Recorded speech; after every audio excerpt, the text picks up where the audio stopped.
o conflito Rússia e Ucrânia. Professor Antônio Carlos Gomes. Ô, meu filho, eu prometi e vou cumprir a promessa. Você vai ouvir a partir de agora a manifestação do professor Antônio Carlos Gomes, que morou tantos anos na Rússia, conhece o Putin de perto, ele conhece o homem de perto, assim, ó, bem de pertinho, e está acompanhando tudo o que está acontecendo lá agora. Atenção, para você também aprender, para você também entender, tanto quanto eu, ouça o professor Antônio Carlos Gomes. Spinoza, falar desse conflito Rússia e Ucrânia é falar de alguma coisa que já vem acontecendo há mais tempo. Simplesmente agora o mundo todo toma noção do que está acontecendo, mas isso não foi agora. Isso no mínimo há 8, 10 anos atrás começou esse conflito, e eu cheguei a assistir isso ainda quando eu vivia na União Soviética, no final dos anos 80, começo dos anos 90, quando aconteceu a separação, das repúblicas soviéticas socialistas, entre elas a Ucrânia. Então aquela separação que aconteceu e ficou somente o Estado russo. Então naquele momento eu acompanhei muito bem tudo, desde o início.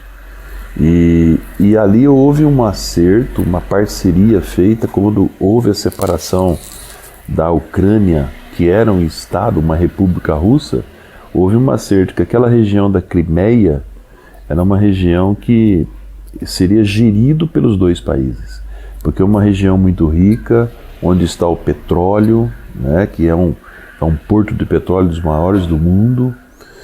Também lá tem as indústrias de aço, é um local muito rico, de muita produção, e que o Estado soviético, mais especificamente falando da Rússia, investiu milhões e milhões e milhões de dólares na construção de tudo aquilo.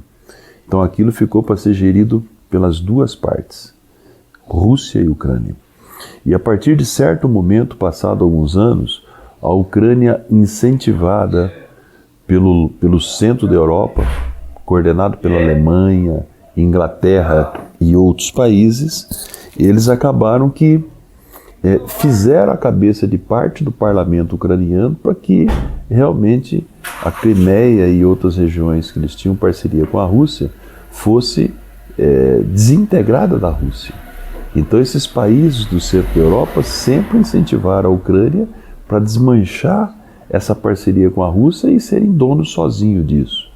Quer dizer, sozinho entre aspas, porque com a saída da Rússia na cabeça deles, eles teriam total condição, Alemanha, Inglaterra, Estados Unidos e outros países, de avançar naquela região e ali eles criarem uma base militar.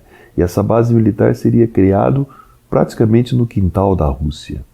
E isso, o Estado russo como um todo e o Putin nunca iria aceitar, como não aceitou, e o resultado nós estamos assistindo, ouvindo e sentindo nesse momento. Quer dizer, então, ali há um desacerto generalizado nisso.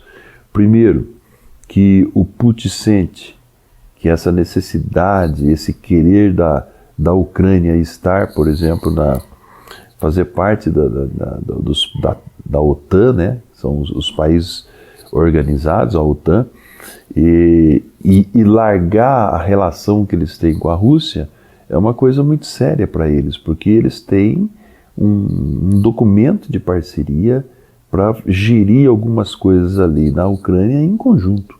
Quer dizer, então isso aí o Estado não vai aceitar. Por outro lado, quando o Putin vê, e o povo russo vê a aproximação do Ocidente na Ucrânia para ficar ali na fronteira da Rússia fazendo o que quer, eles não vão deixar.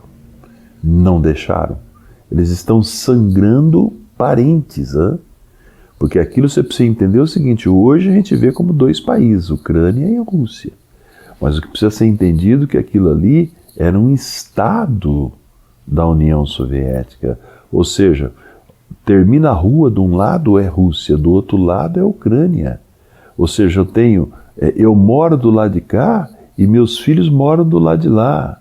Nós estamos falando de um estado que pertencia à União Soviética, um estado russo, né? Tanto que você tem muita gente dentro da Ucrânia que é pró-Rússia, ou seja, são pessoas que foram aculturados, foram criados, toda a cultura é russa, né? Então, claro que você tem os costumes regionais, você tem o costume regional ucraniano, você tem o costume regional da Bielorrússia e daqueles países todos que fizeram parte da ex-União Soviética. Mas eles todos falam o mesmo idioma, falam russo e também tem o idioma local deles. Então, o que está acontecendo ali é que de um lado da Rússia você tem pessoas que têm parente do outro lado. Para eles está sendo uma tristeza muito grande tudo o que está acontecendo. Mas eles são de missão. Quer dizer, a Rússia, o Putin, com o exército forte que tem, principalmente o exército terrestre russo, deve ser um dos mais fortes do mundo, com o apoio recebido, pelo menos já comunicado da China, que apoia o Estado russo, ele realmente não vai aceitar que a Ucrânia adira, faça sua conexão com o Ocidente de uma forma geral. Ele não vai aceitar isso, né? A Ucrânia é um Estado independente, é um país independente, mas tem parcerias com a Rússia, e eles querem romper essas parcerias de uma hora para outra e criar facilidades para que países como a Alemanha, França, Inglaterra, Estados Unidos vá se apoderar daquilo. O Putin não vai permitir isso. Eu conheço a cultura dos russos, eles não vão permitir isso. Então, já começaram a fazer um estrago na Ucrânia. Eu, particularmente, conhecendo aquilo tudo, eu viajei por aquelas cidades ucranianas, cidades russas, eu conhecendo tudo aquilo, na minha maneira de entender, praticamente a Rússia acho que já tomou conta da Ucrânia. Ela está no envolto ali nas cidades, mas já avançou capital, cidades grandes, e ali não tem misericórdia, não. Porque quando eles tomam a decisão, ela está tomada e eles vão para todas as consequências possíveis. Tem um ditado, Spinoza, na Rússia, que eles falam assim, a gente usa esse ditado no Brasil. No Brasil nós dizemos assim, missão dada é missão cumprida. Sabe? Para eles missão dada é situação resolvida. Não é cumprir a missão só e deixar farelo, resquício para que a missão volte a ser cumprida, não. Eles vão até o final. Eles vão para as piores e maiores consequências possíveis, porque isso faz parte da cultura deles. Ameaçar, dizer que o mundo vai para lá, que vão colocar, que vão boicotar eles, eles viveram anos e anos sob boicote. Eles viveram 100 anos sob o boicote do mundo. E sobreviveram. Então eles viverem mais 100 anos sob o boicote do mundo, eles vão sobreviver. Você entende? Eles são muito duros, eles têm uma filosofia muito forte, né? E você percebe, eu fico ouvindo aqui o rádio russo, né? Comentaristas, os Spinozas russos da vida falando lá, né? E eu fico ouvindo o rádio russo. E eu vejo que há sim pessoas que falam lá e tal, que estão totalmente contra, né, você invadir a Ucrânia da forma como que está sendo. Por outro lado, não tem outra forma deles invadir a Ucrânia. Não tem outra forma deles entrarem a passeio lá e tomar o país. Então eles estão entrando com o que eles têm de forte, que é um armamento bélico, que é as Forças Armadas, é o Exército Vermelho, é com isso que eles estão indo para dentro da Ucrânia e, infelizmente, muita gente que não tem nada com isso pagando o preço. Então é mais ou menos por aí, essa geral, é uma briga política muito grande. Hoje, nesse momento, a Rússia está conseguindo fazer o mundo ficar contra eles, porque ninguém concorda com essa ideia de sangria. Por outro lado, eles têm os seus motivos, né, de estar atacando a Ucrânia. Ainda existe o lado da Ucrânia que não abre mão também, que está resolvendo peitar isso. achando que o mundo vai lá defendê-los, né? Enquanto o mundo realmente não for defendê-los, eles vão pagar muito caro por tudo isso que está acontecendo, porque a Rússia não vai abrir mão. E aí vem o final da história. Se a OTAN se manifestar e resolver armar a Ucrânia contra a Rússia, então, sem dúvida nenhuma, estará estabelecido uma guerra mundial, né?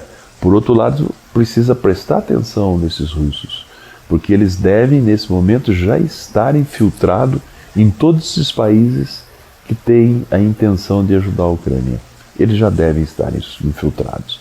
E isso, para explodir isso tudo, eu conheço um pouco, ao viver aqueles 12 anos lá, o que é a cultura russa com relação a essa situação de estratégia. E nisso aí eles são campeões mundiais. É essa minha fala que eu tinha para falar para você. Desculpa me estender um pouquinho, né, o ouvinte da Paiquerê, mas é um esclarecimento de experiência de ter vivido daquele país e estou aqui acompanhando 24 horas por dia tudo que está acontecendo por lá. Pois é, meu filho. Eu entendi. Agora eu sei por que tudo está acontecendo. E você? Ficou alguma dúvida? Mande para cá um WhatsApp. 99993-9890. Enquanto isto, Londrina, hoje, mais do que ontem, eu quero que você seja muito feliz. Ricardo Espinosa.